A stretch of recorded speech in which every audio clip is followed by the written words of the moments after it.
L'acoustique active, donc, c'est une méthode par laquelle on émet des ultrasons dans l'eau et on va ensuite recevoir en retour ces ultrasons qui se seront réfléchis sur tous les obstacles qu'ils auront rencontrés pendant leur propagation dans la colonne d'eau.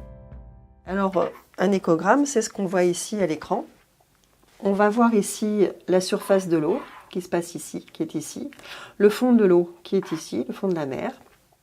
Et toutes les détections, toutes les taches bleues, vertes, rouges, jaunes qu'on voit sur l'écran, ce sont des obstacles qui ont été détectés au cours de la propagation de l'onde à travers la colonne d'eau. Et ce qu'on voit ici, c'est d'une part, en rouge, des bancs de poissons qui donnent des échos forts. Ce qu'on voit aussi en bleu et vert, là, c'est une couche de zooplancton sur laquelle les bancs de poissons viennent se nourrir. Bon, l'interprétation, elle va s'aider d'un certain nombre de considérations théoriques, en particulier ici, issues de publications qui donnent vraiment les signatures fréquentielles d'un certain nombre d'organismes que l'on rencontre dans la colonne d'eau. Et on voit qu'on a aussi d'ailleurs des microstructures, c'est-à-dire des fronts, des changements de densité.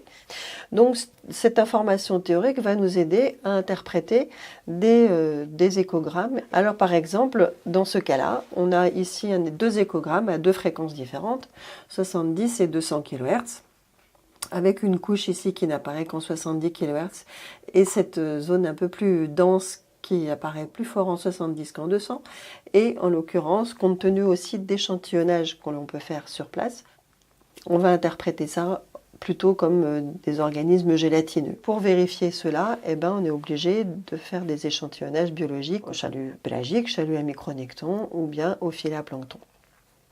Pour l'acquisition des données, ça peut se faire à partir de différentes plateformes. Alors le plus classique, c'est de faire ça à partir de navires océanographiques sur lesquels les sondeurs sont déjà à bord et les transducteurs sont sous la coque du bateau.